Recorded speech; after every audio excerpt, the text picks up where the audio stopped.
Alright, another basic monster that I wanted to address is the spider. Spider is a low-level monster. I ain't talking about no uh, regular spider familiar, though. I am talking about the giant spider. Ugh, it's just the worst art for the giant spider. Oh my god. Hold on.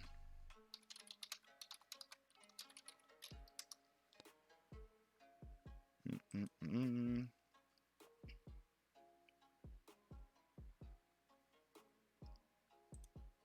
This one's good. There we go. Okay. So we've saved. Yep. So we're gonna go to the vault, and I guess we're gonna make a new monster. Here we go. And this new monster is going to be giant spider. All right. So a lot of people, when you think about spider, you assume that the spider is a lurker, right? The spider has a +7 stealth, the one in the monster manual. It is also listed as a CR1 creature, which I'm starting to get the math on this. I think that means we need to make giant spider a level 3 creature to create a CR1. So, you know, that suddenly changed. Okay. So if it's a lurker, okay, that changes accordingly. And size-wise, it is large, and it is a beast, and it is unaligned. Though I kind of feel if animals did have alignment, spiders would probably be pretty damn evil. All right. So for display, we're not gonna put that weird purple blob that is in the monster manual. We'll grab this Warhammer one instead. There we go. Okay. So let's see. Armor. According to this, spiders have a lovely carapace of 14, but as a lurker, they're recommending lower armor class, lower hit points. So we could make that work just by giving them some other crazy stuff instead. Alright, speed. The spider only has a 30-foot speed. I don't really like that very much. I've seen spiders in real life that are very small. They run really freaking fast. So let's go ahead and make them faster. Alright, and we'll go ahead and give them a climb speed to match. And of course, they are going to have spider climb on top of that. So, their abilities. Spider is dexterous. Spider is strong. Spider is constitution, then wisdom, then charisma, then intelligence. Okay. That all makes sense? Cool. Alright. Notice here that to offset having a bonus to some of its saving throws, its 3 worst are actually penalized significantly. This is another part of what makes the system more enjoyable, is you can learn and exploit the strengths and weaknesses of the different monsters that you're fighting, instead of everything just sort of being flatline decent. So that's kind of cool. I do like the idea of spiders being like, or at least the basic bitch spider being vulnerable to fire. I really do like that idea because they hang out in webs. Like they're, look at them. You want to set that thing on fire. So I kind of like the idea that they might be vulnerable to fire. And if we make them vulnerable to fire, we could certainly justify other abilities that we hadn't considered before. So though it would make a fireball just the ultimate solution to dealing with these guys. Keep in mind that in Giffyglyphs, it's totally okay for your players to have a good Pokemon matchup and completely wipe out an encounter because they only get to long rest once per week. And god damn it, once in a while, they probably need to feel like they did a good job in combat. So having monsters that can be easily exploited by certain weaknesses, that's kind of fun, you know. So, all right. So I'm gonna make them vulnerable to fire. I kind of jumped ahead for that one. Let's see. Okay. We did ability scores. We did saving throws. Skills. They are most assuredly stealthy, and they have expertise in it. So that should put it around a +7. Yep, there it is. Man, the math is so solid on this. All right. let's see. Here's a weird thing. Spiders are poisonous, but they themselves don't even have resistance to poison. Now, I get it. There's a lot of things in the game that are like resistant or immune to poison. Poison's the worst damage type to ever use, but I feel like a poisonous spider should at least be resistant to poison. So I'm going to put that in there. Okay. Sorry, anybody that actually has a poison build for their character. Um, I don't know what to tell you. All right, let's see. They have Spider Climb and Web Sense and Web Walker. Those are all traits that they have. And then for senses, they have Blind Sight 10 feet. I feel like why stop there? Let's just give them Blind Sight, I don't know, 60 feet, and then they don't even need Dark Vision anymore. Cool. Now they're really scary. Um, Now we could do Tremor Sense instead of Blind Sight because the whole web situation, but spiders do like catch birds and stuff. So I guess we'll stick with Blind Sight. All right. Languages, they don't have any unless they speak spider. I don't know. Oh yeah, poison does kill. There's a difference between being venomous and being immune to poison. So, all right. There's enough stuff that resists poison already. Okay. All the poison people out there could thank Dom for making spiders affected by poison. All right. What we need to do is make a monster that's weak to poison. That would be great, because if we did a monster that was weak to poison, somebody who has poison spray might actually feel like they didn't waste a cantrip slot. That'd be kind of cool. All right. So let's go into these traits. It is suggesting a striker, which isn't a bad idea, especially since it's a level 3 creature, so it could drop that extra 3 damage. Shifty, I do like the idea of a shifty spider, but let's see what else is in here. So, adhesive, tempting, but doesn't totally make sense for a spider. Let's see. Aggressive is always nice. That could be cool, but this is a lurker. Doesn't seem like it's, maybe for charging into battle or charging towards your target. Let's see. Constrict, not so much. Let's see. Damage transfer, dangerous body, earth glide, escape. Well, let's see what they recommend for lurker. Backstab, cunning action, gorilla. When you make an attack while hidden, you don't reveal yourself. Ooh, that's pretty cool. But you're a giant spider.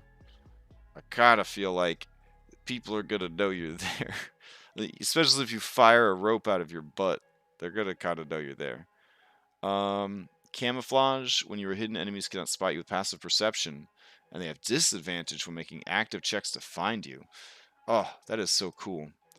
But this thing already has a +7 stealth, so I think that should be okay. Alright, so let's see if there's any other abilities here that would make sense for this thing. Alright, sure-footed. You have advantage on dexterity or strength saving throws against effects that would knock you prone. I mean, you've got 8 legs and they have spider powers. Oh, here's actual spider powers. Here we go. And let's see, shadow stealth. While in dim light or darkness, you can take a hide. Let's see, reckless, probably not. Martial advantage, magic resistance, grappler, freedom of movement, flight, famine, explosive, escape. Okay, I actually think those two are gonna work. I think a spider would be kind of hard to knock down, right? It's got 8 legs. Oh, so there is like a trapdoor-esque spider in the monster manual, which is more like I think it's like the giant wolf spider, or it might actually just be a trapdoor spider. But yeah, I do like the idea that their first attack can grapple you. So we will add a grapple to as a secondary of maybe of their bite? I don't know. Either that or ongoing poison would be good. A grapple as their ranged attack, right? Because they shoot their web. That seems like probably what we need. Alright. So let's see. We're going to change this out to web sense. I don't know how often web sense really comes into play. Honestly. I feel like we kind of solved the web sense problem with giving them 60 feet of blind sight. Yeah. But I don't know. Maybe we'll keep it in there just to honor the old ways. So let's see. Technically, we don't need this striker ability because we're gonna give him some other rad stuff instead. All right. Let's see. Action. Here we go. This guy's gonna have a bite, but the bite is going to have a secondary effect. Here we go. And let's see. And the secondary effect is ongoing poison. The target.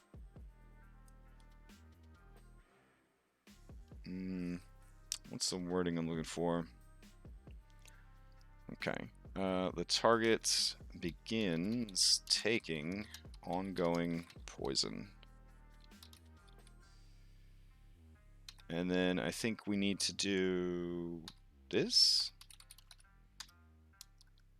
so that it scales with the stat block. Alright, let's see what it looks like. The target begins taking ongoing poison 8. Good lord. Oh my god, that's really high. Okay. Wow. Okay. I forgot that lurkers, like, they hit you like a truck. Oh my god. Maybe it should just be the poison status at that point. Oh my god. That's a lot of poison damage. Okay. Taking ongoing poison damage. I want to say minus... Shit. -3? Let's see what that does. Alright. Take 5 ongoing poison damage. Dude, if you're a first level character, taking ongoing poison damage like that's going to be insane. Also, how do you get rid of ongoing poison damage? I guess you would do a saving throw to try and avoid it. The target can attempt a new saving throw at the end of its turn to end this effect. Using a healer's kit as an action grants advantage to this roll. That's pretty cool.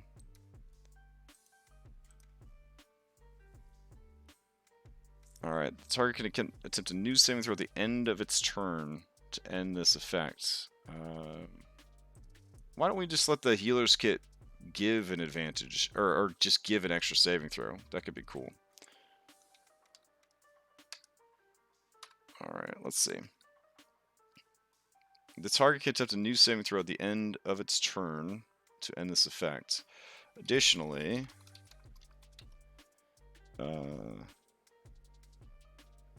a creature can use a healer's kit as an action to grant a new saving throw immediately. I kind of like that because it forces people to kind of rush over and decide with their action economy, do I want to try to prevent this horrible poison that they just took, or do I want to continue to fight and hope that they aren't killed by the poison? That could be pretty cool. We should also add the signature deal that if the poison damage reduces the target, blah, blah, blah, blah, blah, they are paralyzed for an hour. So it just gets worse and worse and worse. Oh my god, I never want to fight these spiders. Okay, so that's the first horrible thing that they do. And then we've got this web situation. Now, they seem to kind of move away from requiring like recharges. But the thing here is that with the web, they have to try to hit you, and then I think immediately you should get a strength saving throw. So this should be an effect that they have to hit, and then you do get to make a strength save to avoid being grappled and restrained. So, all right. Let's see. The target is restrained in webbing. Blah blah blah blah blah. All right. So put that there. So technically, the spider could spam its web attack if it wanted to. And that way, if you're running like a dozen of these spiders, God forbid, you don't have to remember who's trying to recharge his butt or not. You're just like, they're all trying to shoot their webs. I kind of like that quite a bit. So now, let's see.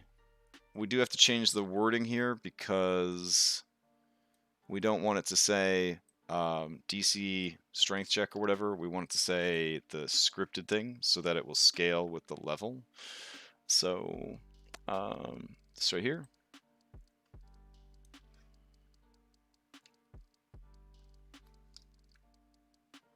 Okay. Bursting webbing on success. The webbing can also be attacked and destroyed. So what is the language for armor? I want to say that it's probably just bracket armor. Let's see. Ooh, yeah, scorpion style, pulling it towards the target. I like that. Okay.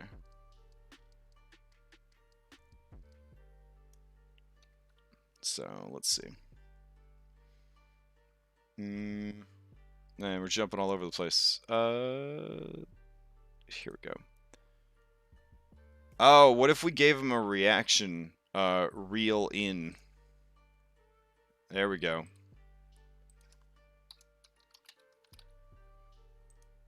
The spider can use its reaction to pull any webbed, any creature it has webbed.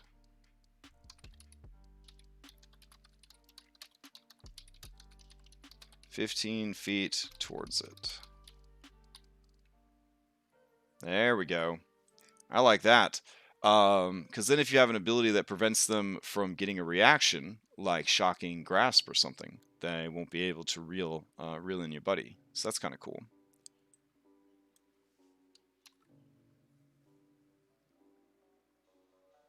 I like that. I like that a lot. Okay. But we need to address the language here. I want the webbing to scale with the monster. So I think it's going to be like that. Let's see. Nope. Alright. Let me see.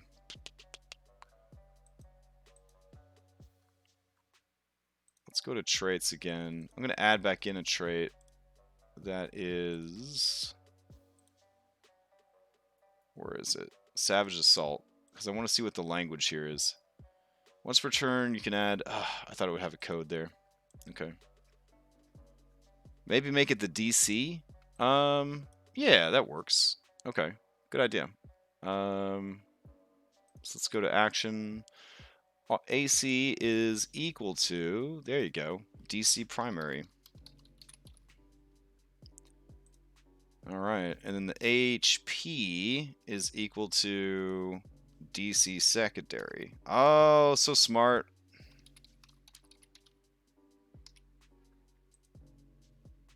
There we go. Yeah. Very smart. Okay. Now, why is it saying... Oh, maybe we just have to put the word primary. Primary? Secondary? Nope, that didn't work. Damn it. AC equal to... We'll do that for now. Equal to... HP... equal to... DC secondary. Okay, I dig that. All right. Let's give it vulnerability to fire and slashing, since we're increasing its hit points on the webbing. And, you know, you slash your way out of webs. That makes sense. Okay. Oh, man. This is a pretty cool monster. Yeah, we don't want to juice this guy up too much because he's supposed to be like the basic bitch of spiders that all other spiders will be built off of. Like, the idea is if we build these lower level core monsters, we can then modify them as needed um, throughout the game. Keep in mind, if you're running like a Giffyglyphs game, and you don't want to import all this shiz into Foundry or Roll20 or whatever, you have a dice roller. You could just have in your second monitor or whatever Monster Maker tabs open and just run the monsters right out of here. This would allow you to essentially take monsters that you've already built and scale them up or down in level as needed on the fly. So that is a thing you could do. All right, let's review this absolute cutie. Okay, Giant Spider, the Paradise Vale edition. Here we go. It's a level 3 lurker. It's a large beast. It's unaligned. It's got 10 armor class, so it's super easy to hit. Yeah, they're super easy to kill. It's got 17 hit points, but they're pretty speedy. 40-foot speed, 40-foot climb speed, with spider climb, with sure-footed. So they are definitely going to come get you. And I guess if you touch a spider web, they know about it. But they also just have blind sight 60 feet, so they know about it. They're pretty damn good at hiding, though, despite their huge size. However, they do have one glaring weakness besides their horrible armor class and hit points, and that is fire. So if you are able to see them before they see you, right, you can just start chucking them fire bolts and using your flame arrows and all that good stuff and try to take them out before they get to you. I like that. I like that a lot. However, if they do get to you, gonna fuck you up. I don't know what else to tell you. So they got two different ways to do so. They're gonna bite you. It's a +5 versus armor class, which is no joke. And then it's gonna deal an average of 8 damage. That damage is not slashing though. It is gonna be piercing. This kind of stuff is gonna actually be a little bit more important than normal. So let's see, attack versus armor class, slashing, piercing. Here we go. All right. And then DC 13 versus strength. Nope, it's supposed to be Constitution. So let's change that out real quick. All right, so not only have they hit you, but they've hit you so hard that now you're going to take ongoing poison damage. The target begins taking ongoing poison 5. Ongoing does take place at the beginning of your turn. Yeah. So the target. Oh yeah, this is going to create a world where when you see spider webs, you don't even play it safe. You just immediately light those webs on fire. Like that's going to be the standard operating procedure if you see webbing. One fight against these things, their reputation will spread, and spider webs will be burnt every time you see them. All right. So the target can attempt a new saving throw at the end of its turn to end this effect. Additionally, a creature can use a healer's kit as an action to grant a new saving throw immediately. If the poison damage reduces the target to 0 hit points, the target is stable but poisoned for 1 hour, even after regaining hit points, and is paralyzed while poisoned in this way. So we're honoring the original source material with Lord of the Rings, Shaggoth, or whatever the hell. So Shelob, I don't know, I can't remember the spider's name. And then we've got the web booty cannon. So they do have to make an attack. That attack is technically a ranged attack. There we go. But there's no recharge, so you can shoot this stuff as much as you want. If you hit, it doesn't do any damage, but they then have to make a strength saving throw. If they fail, they are restrained by the webbing. I almost feel like this would be a dexterity saving throw, right? It's strength to break free, but it'd be dexterity to avoid being webbed up. Though I guess once you're hit, it is all about strength to rip the webbing free before you get totally webbed up. So, all right, we'll leave it at strength. The target is restrained by webbing. As an action, the restrained target can make a DC 13 versus strength check. I like how it's a check and not a save. That's horrible. Bursting the webbing on a success, the webbing can also be attacked and destroyed. So more than likely, since this is a strength check and not a saving throw, the burning and slashing the webbing is going to be your best bet to get out of there. And then finally, as a reaction, the spider can use its reaction to pull any creature it has webbed 15 feet towards it, which is spooky as hell. I like it, guys. I like it quite a bit. So I'm going to go ahead and save it out. All right,